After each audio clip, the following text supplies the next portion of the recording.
not admitting. Good morning. Good morning. Hello, hello, everyone. Happy Thursday. We will get started in just a minute. Looks like we're going to be kind of a small group today, which is fantastic. We can have a little bit more discussion. Very excited for that.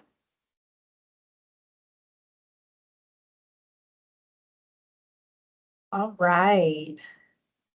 So it is 10 o'clock. I'm going to go ahead and get us started. First off, good morning. I hope everyone is doing so well today. Happy Thursday. Happy, well, now fall. Even though I don't know about you, but it does not feel like fall where I'm at. We had a day or two a couple of weeks ago, and I was like, oh, it's here. And I went out this morning and it was sticky outside. I was like, nope, nope. That's what we're dealing with. That is fall in South Carolina for you. But anyway, hello. I'm so happy to see you all today.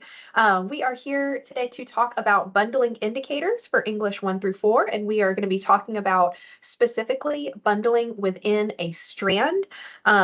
Since we are in that hour-long webinar format now, I'm going to go ahead and get us started so we can keep on track with our time. Before we jump into the content, I do want to give you our disclaimer on the use of artificial intelligence. If you have any AI note takers or anything like that on, if you would please turn them off. And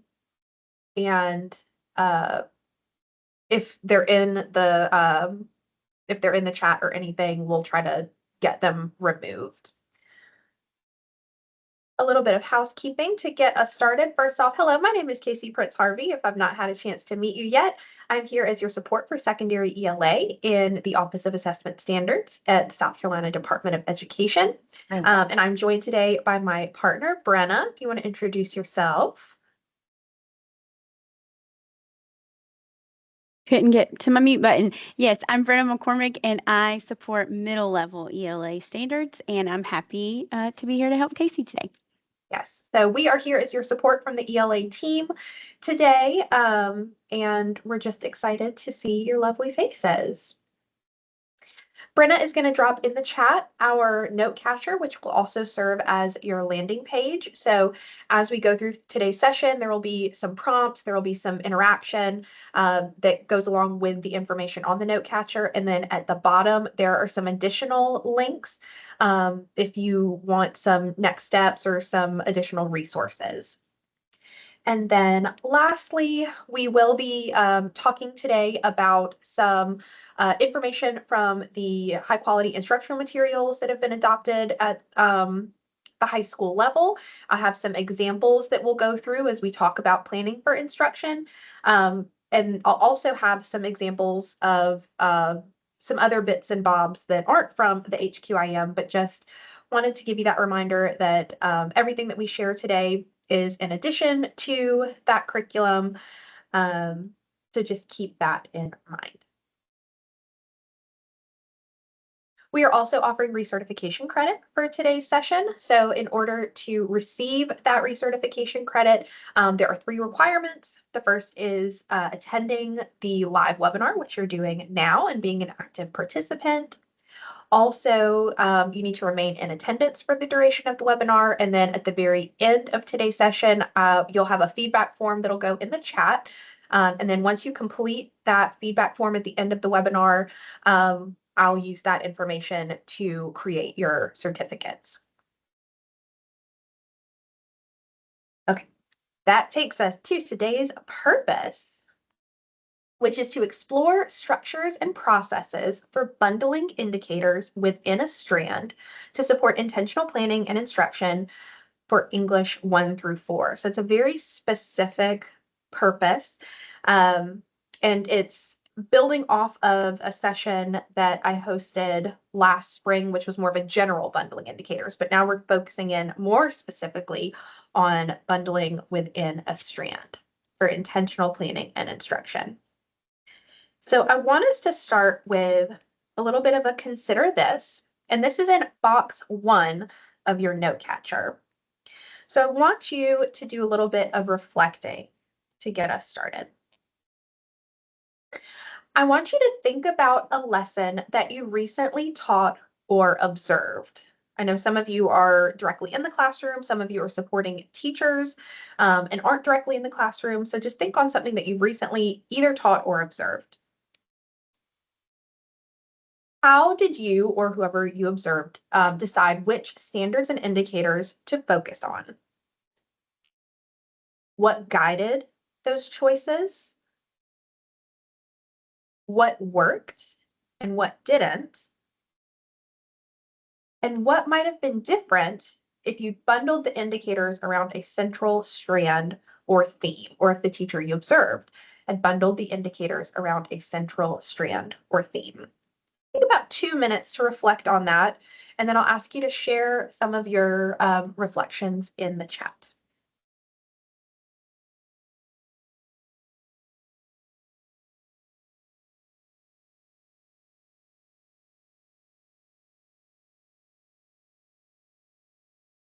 The 25th, 2020.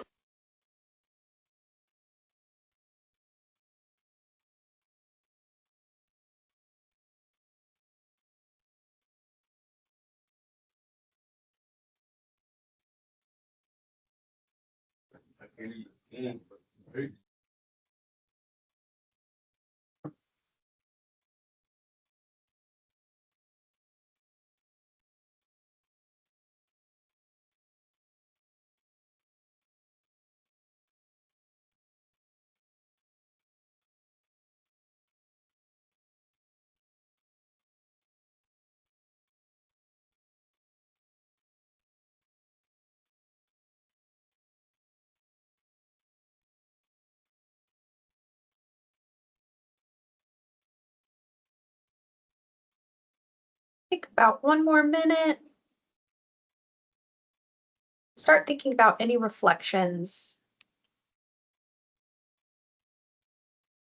Thank you, Dawn.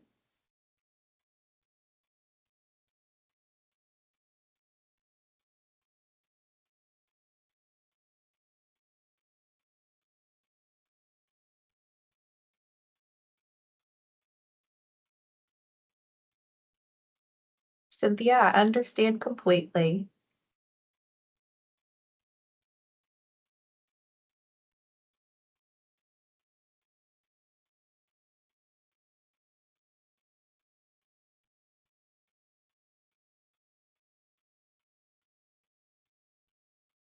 All right.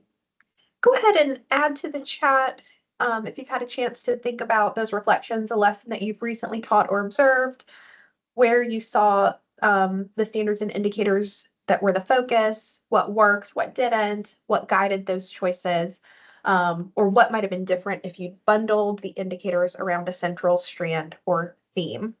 I see Dawn put in a response that she observed a middle school ELA lesson was focused on AOR 5.3, which is our standard for argument and rhetoric, and saw that it could have easily been bundled with a narrative writing assignment that had them attempt to apply the elements studied as a writer themselves. So there was a potential there for some natural pairing that didn't necessarily. Okay, I see what you mean. So there's a potential there for a natural pairing that didn't necessarily happen, but it could have enhanced that lesson. Absolutely. Let's see. Desire to teach the text guided the choices, not a particular indicator alignment, focus on engaging the text word, truly no intentional focus. Okay. So, and this is where we tend to see, especially at the secondary level, teachers teaching text and not indicators. Sometimes that becomes the area of the focus, and how, yes, it is absolutely common. And so how do we make that shift to being intentional with the text that we have, but also the skills that we're pairing with that to maximize that instruction? Absolutely. And so that's going to be something that we focus on a little bit today, which is those opportunities for bundling and how they can create deeper and more authentic learning, how we can pair things together. I'm seeing, okay, curriculum centers around Edgenuity lessons, added short practice sessions for the standards, help scaffold them as they proceed. Absolutely, yeah. And so we're going to look at this idea from a few different lenses today. But again, going back to that idea of taking our indicators and intentionally bundling them to maximize that instruction. Okay, I'm seeing Miss Holbrook focusing on theme, building theme, universal theme, media and literature, students able to see via film, brought in more historical pieces and modern pieces. Great, thank you. All right, so today we are gonna, in our 50 minutes that we have left, we are going to do an overview of bundling indicators. We're going to talk about skill families, how we can build skill families, and give you a little bit of practice with that. And this is something, if you work with teachers, that you are welcome to share with them as well. Everything here you'll have copies of, so feel free to share it. We'll talk about some instructional structures and collaboration and how we can bundle from a few different lenses, whether we're starting with our HQIM or whether we're starting with the indicators themselves. And then we will wrap up with some clarity and closure. So we'll go ahead and get started with our definition or our description of bundling. And this is what we've been using in our ELA team. So we say that bundling is the intentional pairing or connecting of indicators across standards, strands, and or disciplines during an instructional experience, lesson, or unit. So I want you to take a look at this description of bundling indicators. Feel free to jot down any notes on your note catcher, anything that draws your attention as we explore the next few slides. I wanted to pull out a couple of things here that will be the focus of our time together. First is that bundling is intentional. So we're not just putting things together because they are within one strand or because they are things that we haven't covered yet. So we're just going to push them all together, right? We want to be intentional about how we pair together our indicators. Additionally, this can happen across standards. So within a single strand, it can happen across strands. It can even happen across disciplines. And so each of those is a slightly different focus. And for today, we're going to be talking about bundling, particularly standards within one strand. And of course, that idea that this can happen within a lesson, it can happen within an instructional experience or within a unit. So like I mentioned, bundling can take place in a few different scenarios. So within that ELA strand, across ELA strands, and then between ELA and another discipline. And so we go from that sort of micro level to that macro level. And each of those is going to look a little bit different. But when we talk about bundling within an ELA strand, specifically, that's where we're at that sort of micro level. And it's sort of a natural pairing or natural bundling that can take place. So in our sessions, we always want to point back to our ELA standards, the document itself in order to ground the work. And there actually is a statement in our standards that talks about this idea of bundling, and that is within our explanation of strands. So it's about page 20 of the standards document. So it says, although the 2024 ELA standards are presented in 4 strands, the standards and grade level indicators are not intended to be taught in isolation. Rather, they're designed to be grouped in clusters as determined by the educator, so students can read, write, and communicate while thinking critically and engaging with other students in an academic setting. And so the explanation of strands makes it clear that the intent of our standards is not to teach those standards and those indicators in isolation, but to group them and intentionally teach them. And while there may be some need in some lessons to focus on a particular indicator, there is also opportunity to intentionally bundle together. In other words, hopefully we don't see each lesson as just one indicator, right? Or each unit is just one indicator and we're checking it off the list, right? But things that are intentionally paired together. And that's what we'll explore today. So I want you to pause and ponder here with what you think the purpose of bundling indicators is. So if you were to explain this to a teacher with why you might want to intentionally pair together those indicators, either within a strand, across strands, or across disciplines, what might you tell them?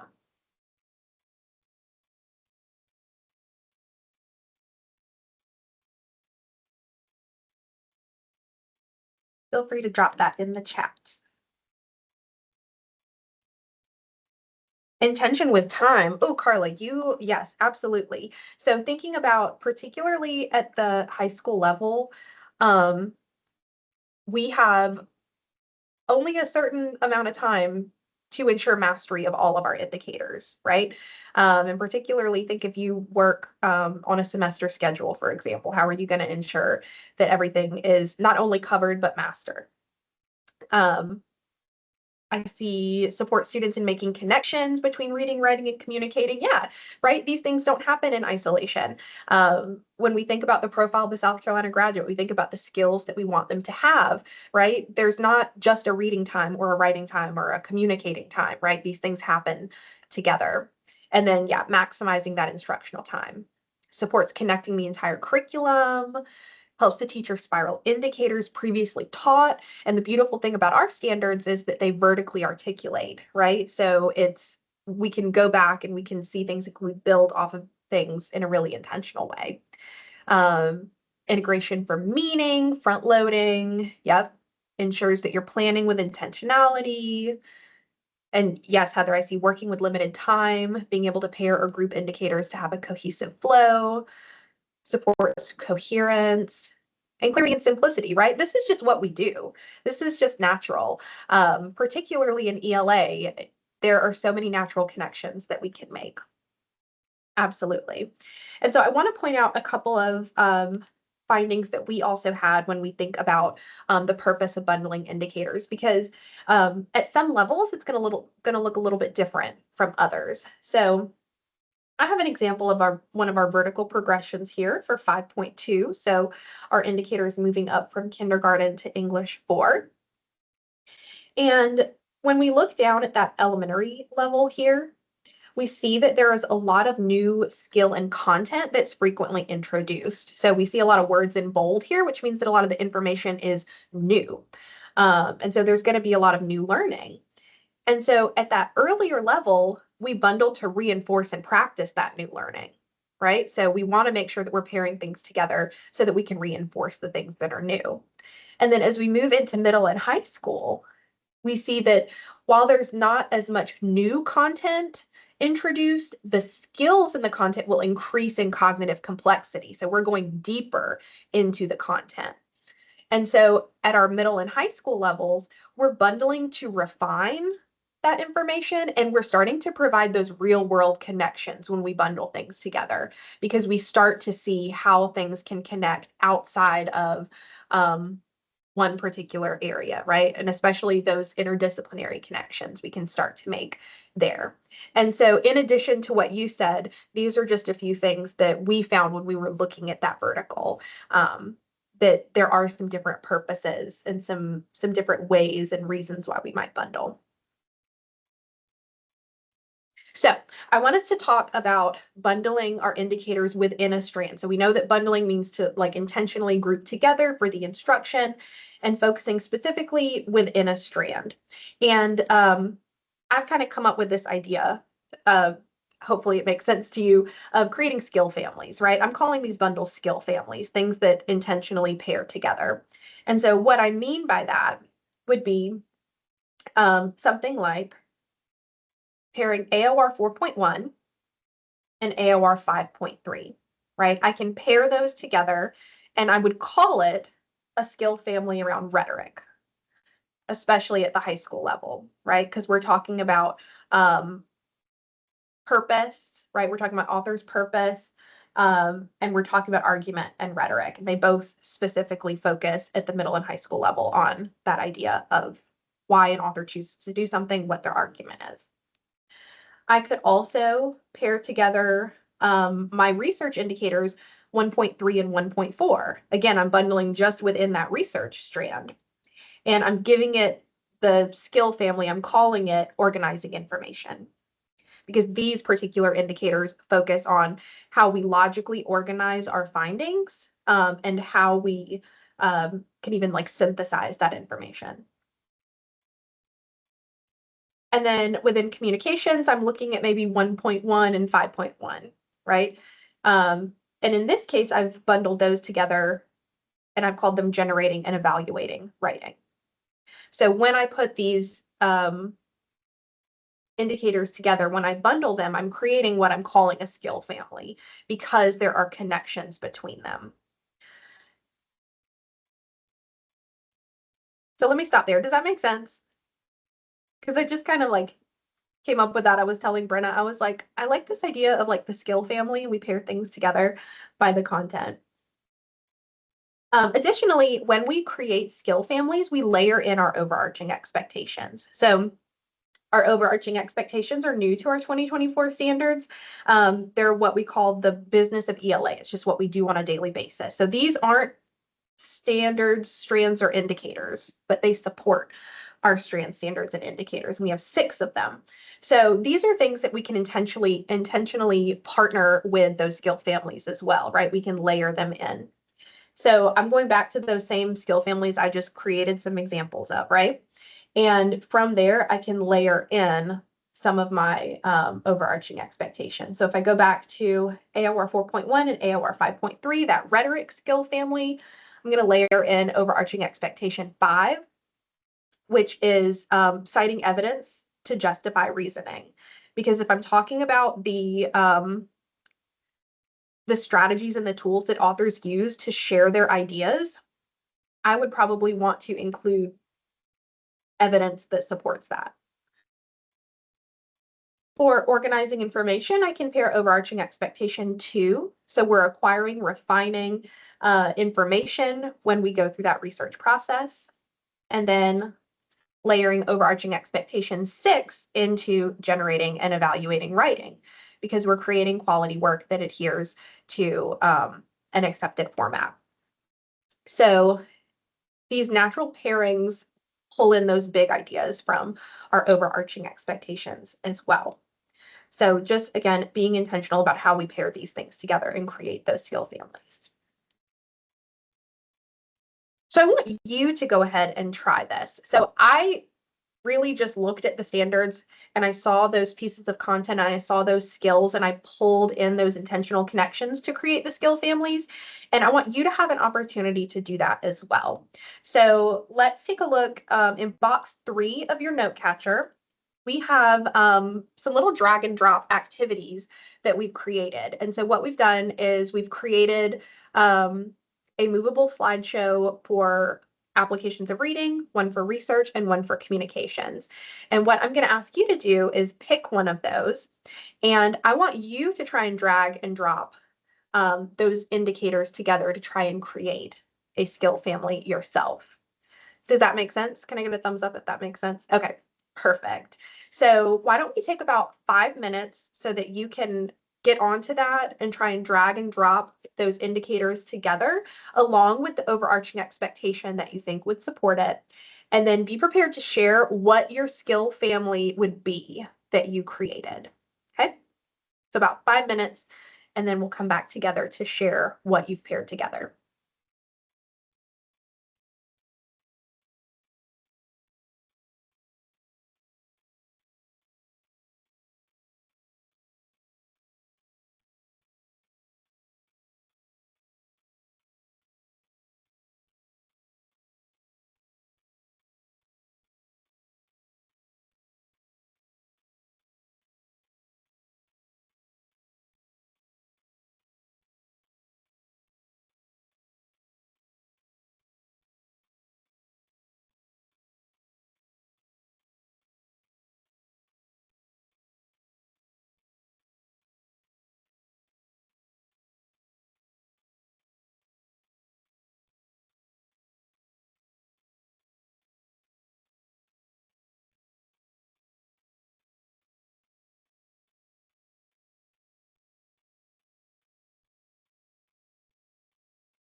We're about 1 minute in, so I just wanted to check. Have you been able to make a copy? Have you been able to drag the indicators? Is it working for you? Perfect.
As we close out this time for you to try and bundle together some indicators, go ahead and drop in the chat what skill family you created. This might be a good opportunity to gather some ideas from one another. Maybe some things that you might think about pairing in your own instruction or sharing with others.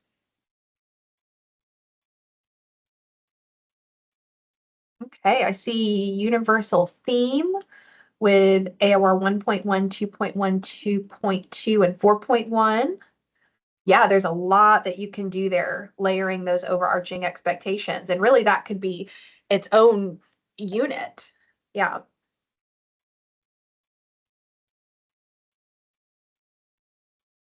Absolutely.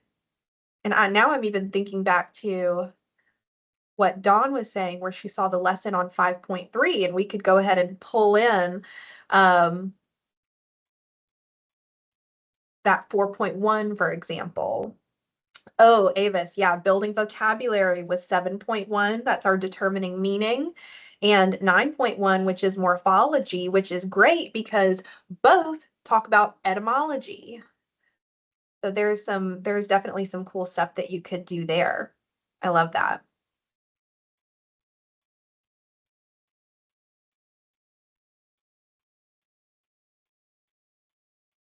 See if anyone else. Research with informational and argumentative writing ties into the overarching expectation of evidence and inferring. All right. Informational reading norms 2.1, 7.1, 9.1. I love that. Absolutely. You could even, I wonder if there's an opportunity with informational reading norms to pull in our standard that addresses informational text structures and features. I love that. Yep. I see impact of language. Oh, that's great. 1.2 with AOR 8.1 and overarching expectation 3. Perspective with 3.1 and 1.1. These are fantastic. Yeah. And I love the fact that we're sharing here because maybe that gives you some ideas that you can take and use in your own instruction or to support teachers if you work in a specialist or coaching role. Fantastic. Okay. So if you're still adding ideas into the chat, that is totally fine. But I am going to move us to the next slide because as I was sharing this with my team, a question came up or a question popped up that we thought may come up, which is you might be wondering, where's the list of the skill families, right? Does Casey Prince Harvey have a list of skill families of, these are the things that pair together? And the answer is no, not quite, because there's no one agreed upon list of skill families, right? Everything that you created is what you created. It's always subject to change because it's determined by the indicators that you select. So we might pair together some indicators and create a skill family, but if we add in another indicator or we add in a different overarching expectation, it's going to change what that skill family is. So there's no one right or wrong necessarily. Just think about the goal, which is to intentionally bundle the indicators, right? We're being intentional about what we pair together. We can see how the skills or the content support one another. And that's really what the focus is. So not necessarily to give it a name or anything like that. And we'll see that in just a second too. As we talk about those instructional practices and collaboration. So I mentioned that we can bundle in some different scenarios, and we can also bundle in some different formats. So a few that we have discussed in the past in previous webinars would be bundling through themes, bundling through projects, and bundling through real world situations or problems. And since we're talking about bundling within a strand today, I'm going to focus us in on bundling through themes because that is the most natural pairing that we have in ELA, right? We tend to bundle thematically. And that's also how our high quality instructional materials are often presented. So I want to show you what that looks like in action. And I'm going to start with a theme that we commonly see, particularly in high school, which is the hero's journey. You can already think about the text that I would probably pair with this, or that your teachers commonly pair with this. But let's say that we start with that theme. And I know that I'm going to be focusing on the hero's journey. So as I'm thinking about what that unit or that instruction might look like, I have some ideas of some indicators that I'm going to focus on. So I know that I want to focus on theme, right? This is an English 1 class. I want to focus on theme, that idea of universal theme.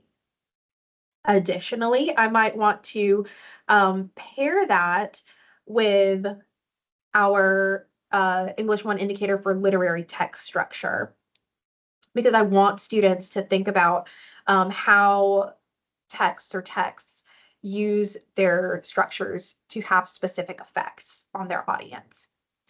And with that, I might pair that with overarching expectation 2, because I might want students to explore multiple texts that have that universal theme, right? This kind of looks like what you shared previously, right? Or some of you shared in the chat. This is what that instructional unit or instructional experience might look like with the hero's journey.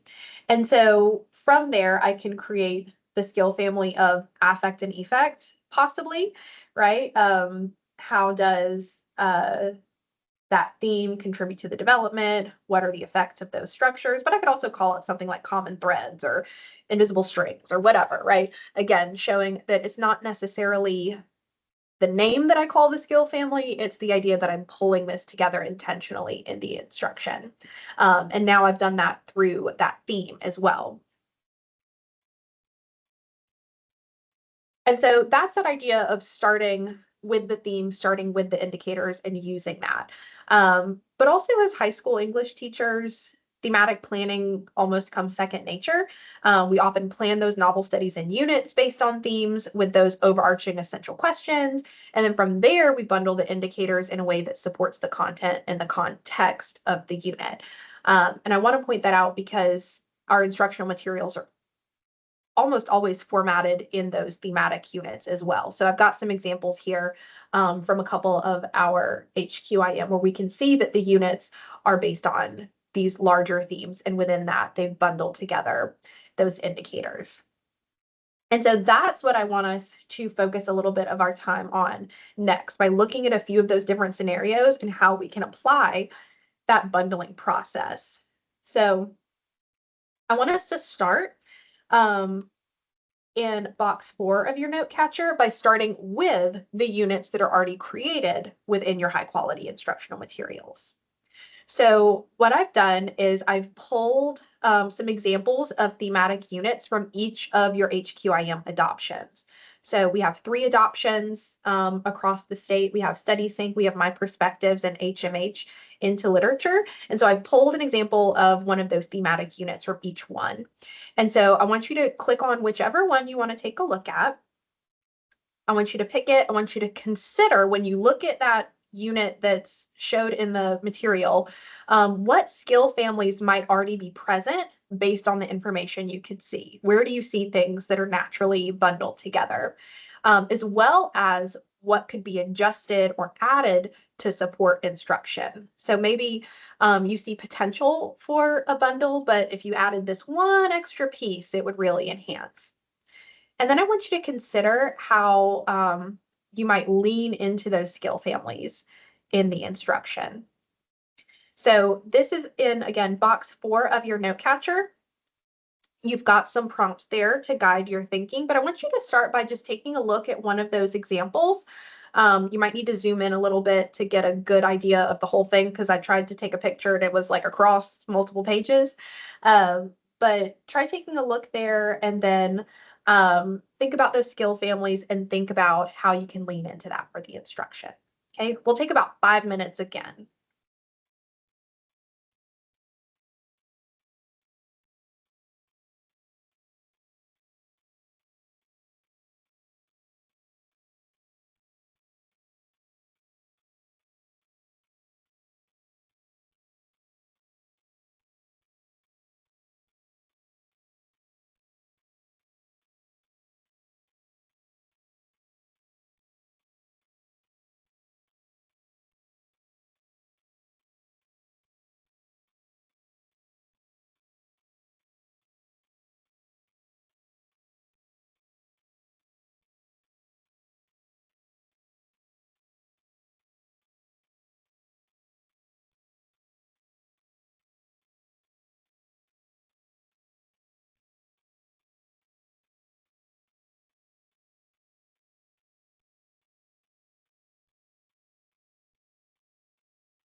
Okay, take about another minute to wrap up your thinking.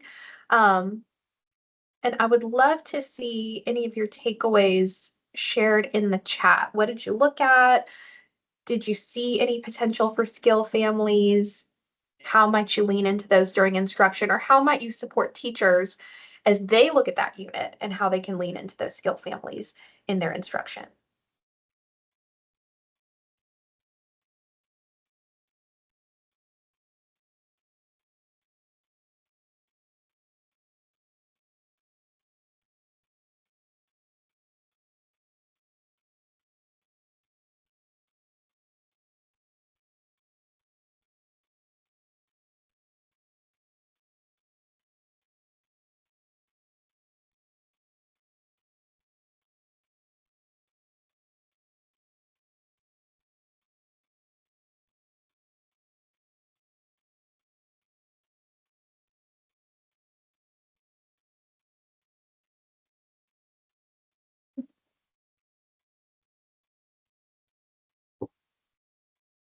Okay, Avis, I see you're looking at paired readings, focus on instruction as poetic elements, structure, spiraling skill as theme, add in AOR 8.1 because they're applying poetry. Look at that author's use of figurative language and the impact on that would be, yeah, figurative language and the impact on meaning and tone.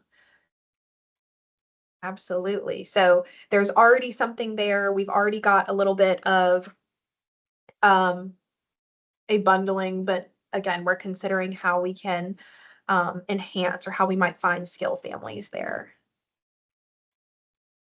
Let's see, I see English 3, such a variety, could definitely pull what would interest students best. See speeches, miss short stories, pull in a creative piece. Oh, students create their own government based on research. That's interesting. All right, add in that research and communication to a unit that is already full of reading standards. Yeah, absolutely. I'll wait to see if anyone else is adding anything. Chose HMH, saw a natural pairing with AOR 2.1, 2.2, and 6.1. Oh, yes, I love that idea, adding in 10.1, because there are so many types of text and multimedia that students might interact with. That is also a great place to pull in your overarching expectations 1 or 2, where students are reading, writing for a variety of purposes, and then acquiring and refining knowledge through a variety of texts, including multimedia. So absolutely. Okay, so what we've seen here is one way that we might start, right? We start with that HQIM and we see the bundling that's already taking place and we consider where we might enhance. But we can also look at it from another lens, and that's what I'm going to have us do for the next 5 minutes, which is starting with the skill families themselves. So let's say that you are building something as opposed to starting with that piece of the curriculum.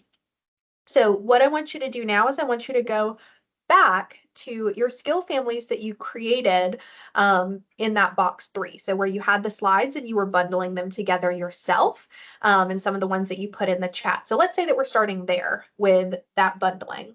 I want you to return to that skill family. And now I want you to think about a theme for instruction that could be based on those indicators. And then think about that instructional plan for that thematic unit. So again, starting with the indicators themselves and how we've bundled them together by their skill family, what theme could we build out of that unit? And then what might that look like in instruction? So we'll take about 5 more minutes for that.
Another minute or so.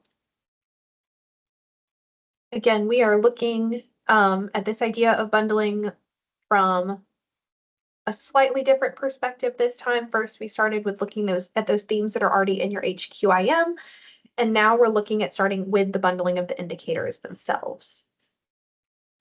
So feel free to drop into the chat what themes you think might be able to come out of those skill families that you created, where you might see those in instruction.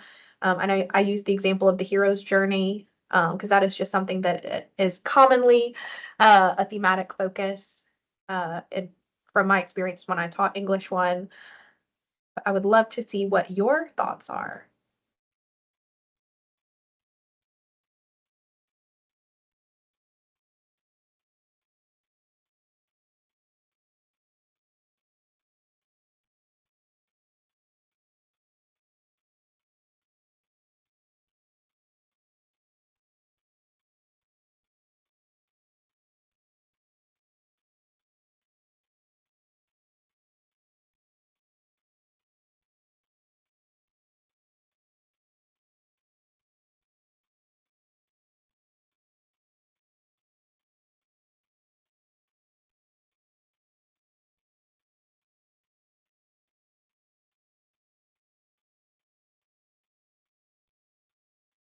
Feel free to drop into the chat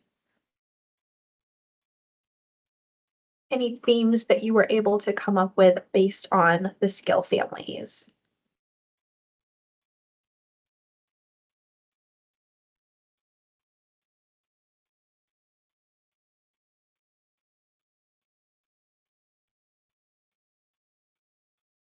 Okay, I see coming of age or survival based on the bundles that you'd already created, the skill families you'd already identified.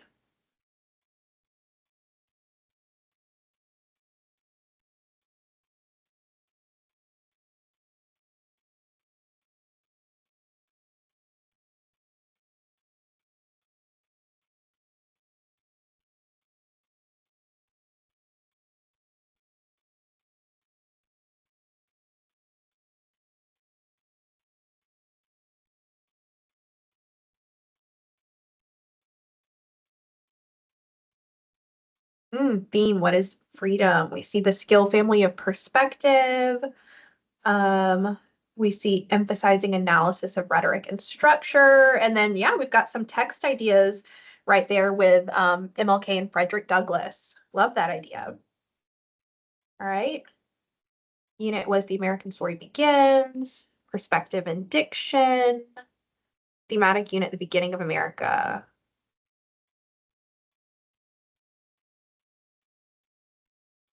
Very cool. I'm just taking a look back up at some of the skill families that you'd already shared and just thinking about what opportunities might present themselves through some of that instructional planning or through some of those themes that you might be able to create. Voice and diction, why they matter. I love that. Yeah. And that might be a great opportunity to look at some particular kinds of texts too. Like I'm thinking speeches, I'm thinking even some multimedia text, just some great opportunities there, particularly when we talk about diction. Fantastic. Okay, so we'll close out this section with one smart thing. So I just want you to share one thing, one takeaway from what we have looked at during these last 50 minutes or so. So feel free again to drop that in the chat. One smart thing or something that you might share with others, with a teacher down the hall, with teachers you support. One smart thing.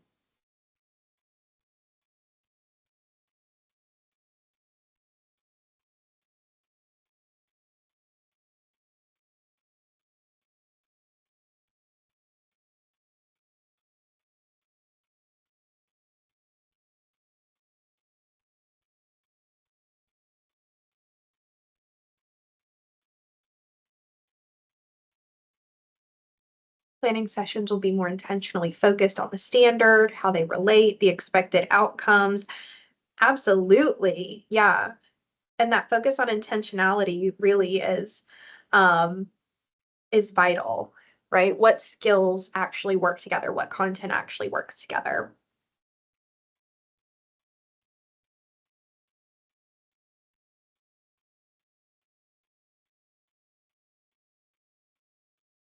Oh, thank you, Dawn. So did you really like the way that I structured the bundling of indicators with aligning two different strands, having teachers see how they can pair them? That drag and drop, especially if you work with teachers and you want to give them that experience of thinking about how to intentionally bundle together the indicators, feel free to take that and make a copy of it and share with them. That might be great practice, particularly for new teachers.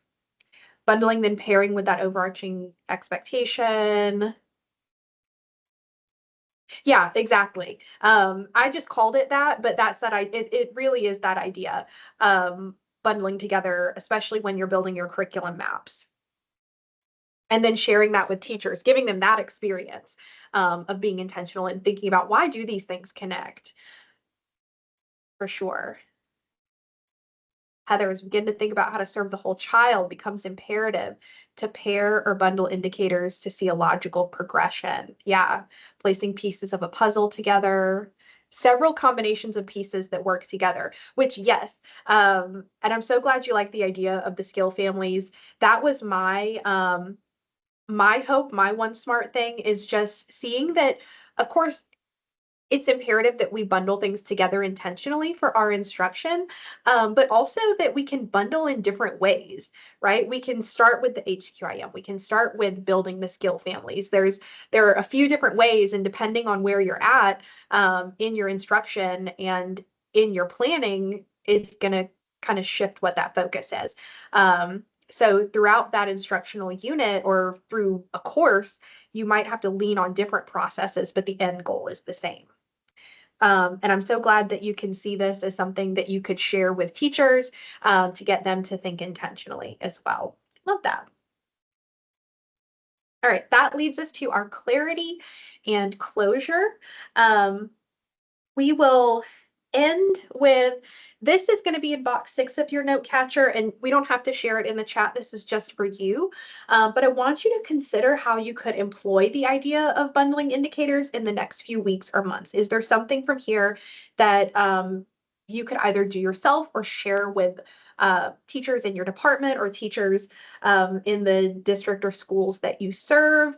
And then what is one actionable next step that you could take? And really that's just for your own reflection, but I'm calling that map and microscope. We're looking at the big picture of how you can employ that idea, and then that microscope of the one actionable next step.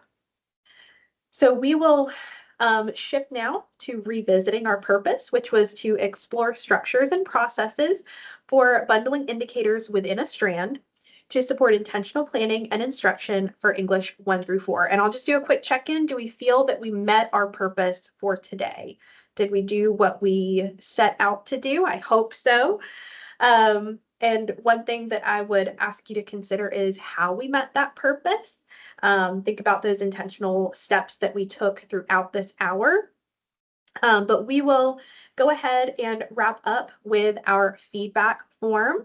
Brenna is going to drop that in the chat for you. This is the piece that I need you to complete for that recertification credit. And it does ask questions about the relevance, actionability, and any questions that you might have. I'll keep this up on the screen for a little while. It also has my email address if you ever have any questions. But once you've filled out that form, you are good to go. We'll linger and listen, but other than that, I just thank you so much for taking the time to come talk with us about bundling indicators this morning. And I hope you have a great rest of your day. Thank you.